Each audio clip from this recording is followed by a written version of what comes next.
हारी पार जाएगी, ज़मीन पर ज़िलज़िला होगा, मोहम्मद तख्त पर होगा, अदालत पर खुदा होगा। ला इलाहा इल्लल्लाह, ला इलाहा इल्लल्लाह, ला इलाहा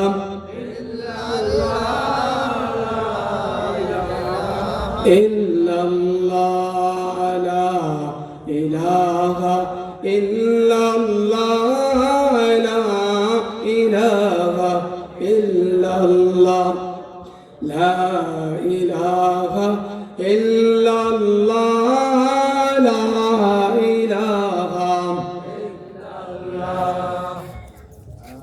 अल्लाह अल्लाह क्या मुजाहिद, मुर्शिद का मैखाना में, दोनों आलम की हकीकत एक पैमाना में। ला इलाहा इल्लल्लाह, ला इलाहा इल्लल्लाह, ला इलाहा ला इलाहा।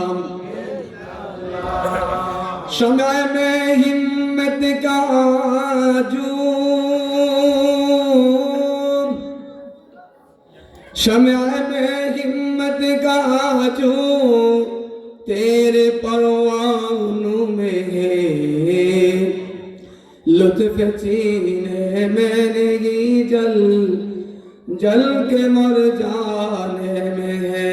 ला इलाहा इल्लल्लाह, ला इलाहा इल्लल्लाह, ला इलाहा इल्लल्लाह, ला इलाहा ला इलाहा इल्लल्लाह मुहम्मदुर रसूलुल्लाह सल्लल्लाहु अलैहि वसल्लम। सुब्हानक ला इल्म लना इल्ला मा अल्लमतना इन्नका अंतल अलीमुल हकीम। रब्बि इश्रह ली सदरी वयस्सिर ली अमरी वाहलुल उक़दतम मिन लिसानी यफ़क़हू क़ौली। उपस्थित मुअज़्ज़ज़ मुहतरम বড় পিপরিয়া পশ্চিমপাড়া বাইতুল মামুর জামে মসজিদের উদ্যোগে ও কবরবাসীর রুহের মাগফিরাত কামনার্থে দ্বিতীয় বার্ষিক ওয়াজ ও দোয়ার মাহফিল, আজকের মাহফিলের সম্মানিত উলামায়ে কেরাম ও আমার সামনে উপস্থিত দিনদার ইমানদার আশিকিন জাকিরিন, अल्लाह पाक के प्यारा बंदा जनाब मुहम्मद रसूलुल्लाह सल्लल्लाहु अलैहि वसल्लमेर उम्मतगण ও আমার পর্দার মা ও বোনেরা, সর্বপ্রথম মহান স্রষ্টা হাকামুল হাকিমিন আল্লাহ রাব্বুল আলামিনের দরবারে অসংখ্য অগণিত শুকর ও সুজুদ যে আল্লাহ পাক রব্বুল আলামিন আপনাকে আমাকে এই জান্নাতের বাগানে আসার এবং বসার তৌফিক দিয়েছেন। এই জন্য সকলে অন্তরে অন্তঃস্থল থেকে শুকরগুজার করে আলহামদুলিল্লাহ।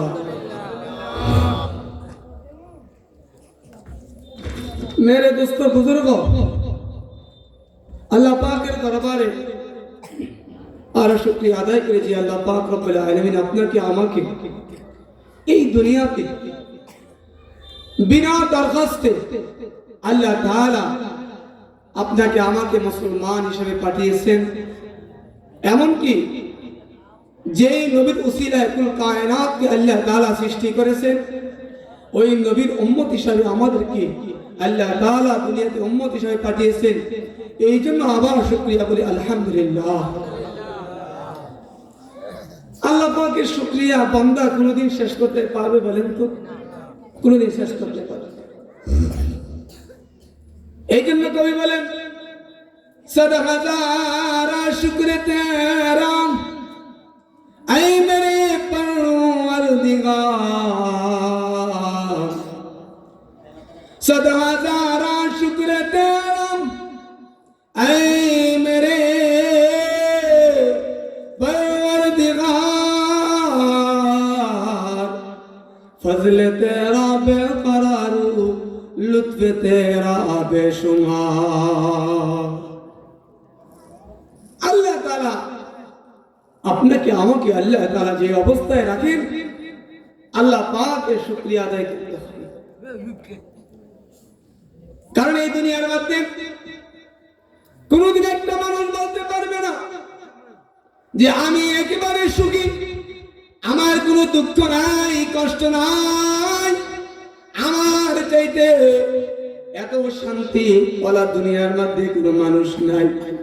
এই আসমানের নিচে জমিনের নিচে এমন কোন এক ব্যক্তি এই কথা বলতে পারে না যে আমি সুখী বা অমুক ব্যক্তি সুখী। আসলে কি মানুষ বলতে পারবে বলেন তো? এই দুনিয়াটাই আল্লাহ নবী বলেন, আদ-দুনিয়া মাযরাতুল আখিরাহ। অন্য হাদিসে বলেন, আদ-দুনিয়া সিজনুল মুমিন ওয়া জান্নাতুল কাফির। এই দুনিয়া যারা ইমানদার হবে, যারা মুত্তাকি হবে, তাদের জন্য হবে এই দুনিয়াটা একটা কয়েদখানা, কষ্টের জায়গা। আর যারা কাফের মুশরিক হবে, তাদের জন্য হবে এই দুনিয়াটা জান্নাত। কারণ তাদের পরকালে আর কোনদিন জান্নাতে যাবে তো দূরের কথা, জান্নাতের গ্যারান্টি কি তারা পাবে না। তাহলে দুনিয়ার মধ্যে এই দুনিয়াতে মানুষ কখনো সুখে থাকবে, কখনো দুঃখে থাকবে। কবি সুখ হে কবি দুঃখে এক নাম দুনিয়া है। अभी क्या था अभी क्या गई, ये दुनिया बदलती है। দুনিয়ার মধ্যে একটা মানুষ কখনো সুখে থাকবে, আবার কখনো দুঃখে থাকবে, কখনো এই জায়গায় কখনো ওই জায়গায়। এক সময় দেখা যাবে এই দুনিয়াকে ত্যাগ করে ওই অন্ধকার কবরের বাসিন্দা হয়ে যাবে। তাহলে এই দুনিয়ার তো এই অবস্থা। তাহলে দুনিয়ার জন্য কেন পাগল হয়ে গেলাম? দুনিয়ার পিছনে কেন দৌড়াই? আমার আল্লাহ তাআলা বলে, বান্দারে জানো নি এই দুনিয়াটা হচ্ছে মিছে দুনিয়া। এই দুনিয়ার মধ্যে তোমার আপন বলতে কেউ থাকবে না। এই দুনিয়ার মধ্যে যা কিছু দেখো সব কিছু তোমার পর। দুনিয়ার মধ্যে কেউ আপন নাই, দুনিয়ার মধ্যে কেউ আমার ভরসা নাই। আমি মনে করি আমার মা আমার সবচেয়ে বড় আপন। আমি মনে করি আমার বাবাই আমার আপন। আমি দুনিয়াতে চলার জন্য আমার মার প্রয়োজন, আমার বাবার প্রয়োজন। আল্লাহ বলে, বান্দা শোনো, বাবা ছাড়াও কিন্তু আমি দুনিয়াতে মানুষ সন্তান দিয়েছি। ঈসা নবীর কোনো বাবা ছিল নাকি বলেন? ঈসা আলাইহিস সালামের কোনো বাবা নাই। আল্লাহ তাআলা বাবা ছাড়া দিয়ে দিছে।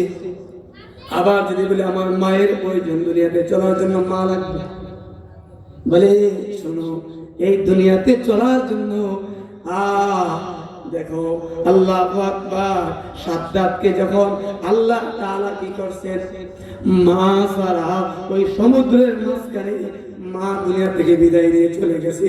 ওই সাদ্দাতকে আল্লাহ তাআলা একটা কাঠের উপর রেখে আল্লাহ তাআলা এই সাদ্দাতকে একজন বাদশা হিসেবে বানাই দিয়েছে। মাও তো ছিল না। আল্লাহ বলে, বান্দা জানো নি আমি যা কিছু করি আসমানের নিচে জমিনের উপরে যা কিছু দেখো সব কিছু আমি আল্লাহ তাআলার উপর সব কিছু আমি আল্লাহর রহমতের দ্বারা বেষ্টন করে রাখছি। ওয়ামান ইয়াতাওয়াক্কাল আলাল্লাহ ফাহুয়া হাসবুহ। আল্লাহ বলে বান্দা যারা আমি আল্লাহ তাআলার উপর ভরসা করবে আর আমি আল্লাহ তাদের জন্য যথেষ্ট হয়ে যায়। দুনিয়াতে কোনো মাধ্যম আমি মনে করি যে আমি কিছু হওয়ার জন্য আমি কিছু করার জন্য মনে মাধ্যম ছাড়া চলবে না। আল্লাহ বলে বান্দারে শুনিয়া রাখো, যে বান্দা বান্দীগুলি আমি আল্লাহর উপর তাওয়াক্কুল করবে। মানুষ একটা তাওয়াক্কুল করে, কয়টা বলেন? চারটা জিনিসের উপর তাওয়াক্কুল করে। একটা তাওয়াক্কুল হচ্ছে মানুষ তাওয়াক্কুল করে কোন মাখলুকের উপরে। অনেকে তাওয়াক্কুল করে না যে আমার এমকের সাথে সম্পর্ক আছে, এমকের সঙ্গে আমার সম্পর্ক আছে, আমার বাবার এমন ক্ষমতা। মাখলুকের সাথে তাওয়াক্কুল, মাখলুকের উপর ভরসা। আবার আরেকটা তাওয়াক্কুল হচ্ছে কোন মানুষ সে তাওয়াক্কুল করে তার মালের উপরে, বলে আমার সম্পদ আছে। কি আছে? আমার সম্পদ আছে, আমার কিসের ভয়? অনেকে মনে করে না তার জমি জামা ব্যবসা বাণিজ্য তার অনেক কিছু আছে। 3 নাম্বার হলো যে অনেকে তাওয়াক্কুল করে যে আমার শরীরে শক্তি আছে, আমার যত শরীরে শক্তি আছে, যতদিন শক্তি থাকবে আমি এই শক্তি দিয়ে দুনিয়াতে চলবো, আমি দুনিয়ার কারো মুখাপেক্ষী হব না। বলে শুনো, তোমার এই গায়ের শক্তি একদিন শেষ হয়ে যায়, এই শক্তি থাকে না। শক্তি 3 নাম্বার হচ্ছে নিজের গায়ের শক্তি দিয়া। 4র্থ নাম্বার হলো একটা তাওয়াক্কুল, ভরসা হচ্ছে আল্লাহর উপর ভরসা করা। বলে এই 4 তাওয়াক্কুলের মধ্যে, 4টা ভরসার মধ্যে সবচেয়ে উত্তম হচ্ছে কোনটা? 4র্থ নাম্বারটা, যে ব্যক্তি আল্লাহর উপর তাওয়াক্কুল করবে, যে ব্যক্তি আল্লাহর উপর ভরসা করবে। উম্মে জাফর একজন দানবীর মহিলা, অনেক বড় দানবী। অনেকে থাকে না সমাজের মধ্যে, অনেকে দান করে, অনেকে সম্পদ আছে কিন্তু এত মন বড় না। এই জন্য তো বলে যে সবচেয়ে বড় ধনী ওই ব্যক্তি যার দিলটা বড়। কি বড়? দিল বড়। তো উম্মে জাফর উনি একজন দানবীর। তো উনি ওনার বারাসায় যাওয়ার সময় সব সময় দেখে 2টা ভিক্ষুক। কয়জন ভিক্ষুক বলেন? 2 ভিক্ষুক। এই 2 ভিক্ষুক বৈশা বৈশা ওনার উম্মে জাফরকে দেখলে ওই এক ভিক্ষুক বলে, আল্লাহ, আয় আল্লাহ, তুমি আমার রিজিকের ফয়সালা করে দাও। তোমার রহমত দ্বারা আমি, তোমার রহমত দ্বারা আমার রিজিকের আমি পানা চাই, আমি রিজিকের জন্য তোমার কাছে সাহায্য চাই। তোমার রহমত দ্বারা তুমি আমার রিজিকের ফয়সালা করে দাও। আরেকজন ভিক্ষুক, অনেক সময় দেখবেন জুমার সময় বিশেষ করে শহর এলাকার মধ্যে ভিক্ষুকের অভাব থাকে না। তো আরেকজন ভিক্ষুক আল্লাহ, আল্লাহ, উম্মে জাফর তো অনেক দানবীর, ফাম দে, ফাম কি দে, ফাম দে। উম্মে জাফর তো অনেক দানবীর, হে আল্লাহ, উম্মে জাফরের ব্যবহারের পর যে সম্পদগুলি থাকে ওই অবশিষ্ট সম্পদ থেকে তুমি আমার জন্য রিজিকের ফয়সালা করে দাও। তাহলে কয়জন ব্যক্তি এখানে? 2। 1ম নাম্বার ব্যক্তি বলে, আল্লাহ, তোমার রহমত দ্বারা, তোমার রহমতের আশায় আমি কি করি? রিজিকের ফয়সালা চাই, তোমার রহমত থেকে রিজিকের ব্যবস্থা করি। আর 2য় জন কি করছে? ওই একটু উম্মে জাফরকে ফাম দিছে। ফাম বুঝেন? ফাম দিছে যে আল্লাহ, উম্মে জাফরের ব্যবহারের পরে, তার চলার পরে, তার অবশিষ্ট যে সম্পদ থাকে ওই সম্পদ থেকে আল্লাহ তুমি আমার জন্য কিছু ব্যবস্থা করে দাও। তাহলে একজন হলো আল্লাহর প্রতি, আরেকজন কার প্রতি? ওই ব্যক্তির প্রতি। কার প্রতি বলেন? ব্যক্তির প্রতি। আমাদের সমাজে আছে কিনা? আরে নেতার জন্য কত কিছু করে, নেতার কত গুণগান গায়। অনেকে দেখা যায় দুনিয়ার ক্ষমতার জন্য, দুনিয়ার লোভের জন্য সে চিন্তা করে যদি আমি হক কথা বলি আমি তাহলে ক্ষমতায় যাইতে পারবো না। ওই কাদিয়ানীরা কাফের, তাদেরকে ঠিকভাবে ঘোষণা দিতে পারি না, অথচ ক্ষমতায় কতজন আয়ে আর যায়, কিন্তু আমার নবীর দুশমনকে কাফের বলে ঘোষণা দিতে পারে না। কারণটা কি? এই জন্য যে তার দুনিয়ার তাকওয়া, তার দুনিয়ার প্রতি মহব্বত আছে, সেই দুনিয়ার প্রতি ব্যক্তির মহব্বত আছে। সেই চিন্তা করে যে আমি যদি এখন কাহার বিরুদ্ধে বলি আমি নবীকে মহব্বত করি, কিন্তু মহব্বত করবো অন্তর দিয়া, আমি জবান দিয়া বলবো না। আসলে এটা বড় কি মুনাফিক। এটা কি বলে? মুনাফিক। আমার নবীর জন্য আমার জীবন কুরবান করতে পারি কিনা বলেন তো? আমার নবীর জন্য আমার ছেলে, আমার মেয়ে, আমার পরিবার সব কিছু আমি কি করতে পারি? বিসর্জন করতে পারি। এই দুই বিক্ষোভ, এই দোয়া করার পরে উম্মে জাফর প্রতিদিন এই দুই বিক্ষোভের জন্য, যে বিক্ষোভ আল্লাহর কাছে রহমত নেওয়া চাইছে, তার জন্য 2 দিরহাম। কয় দিরহাম বলেন? প্রতিদিন 2 দিরহাম দেয়া দেয়। আর যে বিক্ষোভে উম্মে জাফরের কাছে সাহায্য চায়, ওই ব্যক্তির জন্য, ওই ভিক্ষুকের জন্য একটা বুনা মুরগা কি দেয় বলেন? কি দেয়? বুনা একটা মুরগ দিয়ে দেয়। এখন 1 দিন 2 দিন 10 দিন পর্যন্ত, কয়দিন বলেন? কয়দিন? 10 দিন পর্যন্ত দিচ্ছে। তো দ্বিতীয় ব্যক্তি তো দুনিয়ার মুখাপেক্ষী কি না? তো সে কি করে? মুবে ওই প্রথম ব্যক্তিকে যে 2 দিরহাম দেয়, তার কাছে এই মুরগা, এই যে মুরগের যে একটা গুণা আছে, বিক্রি করে। কি করে? বিক্রি করে। কারণ তার লোক বেশি। সে মনে করে আমি যদি খাই এটা শেষ হয়ে যাবে, আর আমি যদি 2 দিরহাম রাখি তাহলে আমার পুঁজি হবে। আমার কি হবে বলেন?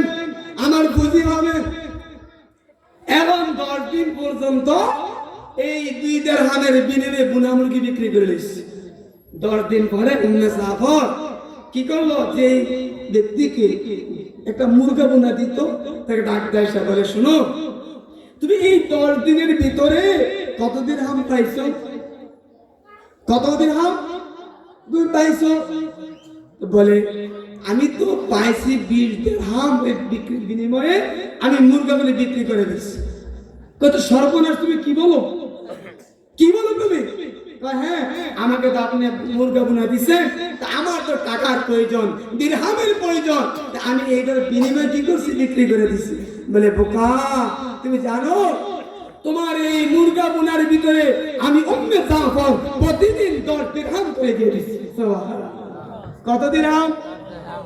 তাহলে কই হইল 20 দিরহাম আর কই হইল 100 দিরহাম। উম্মে জাফর বলে, আমার বোঝা বাকি না, আমি বুঝতে পেরেছি। ওই প্রথম ভিক্ষুক চাইছে আল্লাহর রহমতের থেকে সাহায্য চাইছে। তা আল্লাহ তাআলা যেই ব্যক্তি আল্লাহর কাছে চায়, তা আল্লাহ তাআলা তার জন্য হয়ে যায়। আল্লাহ কি দেখছেন? অথচ কার ভাগ্যটা কার কাছে চলে গেল। এই জন্য তাওয়াক্কুলের মধ্যে কি আছে? পার্থক্য। মেরে দোস্ত বুজুর্গ, আল্লাহর প্রতি আমি তাওয়াক্কুল করব, আমি আল্লাহর প্রতি ভরসা করব। আমি দুনিয়ার কোন নেতার পিছনে ঘুরবো না, আমি দুনিয়ার কোন ক্ষমতার পিছনে আমি ঘুরবো না, আমি দুনিয়ার কোন ব্যক্তির পিছনে ঘুরবো না। আমি যা কিছু প্রয়োজন কার কাছে চাইতে হবে? আল্লাহর কাছে চাইতে হবে। আল্লাহ বলে, বান্দারে শুন, তোর কি লাগবে বান্দা? আল্লাহ তাআলা গভীর রাত্রে, যেমন রাত্রে 3 বার, কয়বার বলেন? প্রথমবার আমরা সজাগ থাকি, দ্বিতীয় ভাগে আমরা ঘুমাই যাই, আমরা ঘুমাই না। আর তৃতীয় ভাগের মধ্যে যে রাত্রের সময়টাকে বলা হয়, ওয়া মিনাল লাইলি ফাতাহাজ্জাত বিহি নাফিলাতাল লাক আসা আন ইয়াবআসাকা রাব্বুকা মাকামান মাহমুদা। আল্লাহ তাআলা বলে, এই গভীর রাত্রে, শেষ রাত্রে অল্প কিছু সময় তোমরা আমি আল্লাহর কাছে যাও। আল্লাহ তাআলা প্রথম আসমানে আইসা বান্দাকে ডাকে, বান্দা তোমার কি লাগবে? ও বান্দা তুমি কি অভাবে আছো? ও বান্দা তুমি কি দুঃখে আছো? ও বান্দা তুমি কি অসুস্থ? বান্দা তোমার সন্তানটা অসুস্থ। ও বান্দা তুমি ব্যবসা দিছো, তোমার ব্যবসার মধ্যে বরকত নাই, অভাবে আছো। যা বান্দা তুই কি চাবি, আমি আল্লাহ তাআলা তোকে আমি আল্লাহর কুদরতি ভাবে দিয়ে দিব। সুবহানাল্লাহ।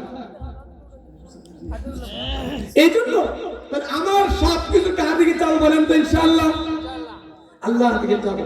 আর আমি এটা পছন্দ করি, মানুষের কাছে না চাইয়া, মাখলুকের কাছে না চাইয়া আল্লাহর কাছে চান, দেখবেন আল্লাহ তাআলা ব্যবস্থা করবে। আল্লাহ তাআলা কোথায় থেকে ব্যবস্থা করবে আপনি যা কোনোদিন কল্পনাও করতে আপনি পারবেন না।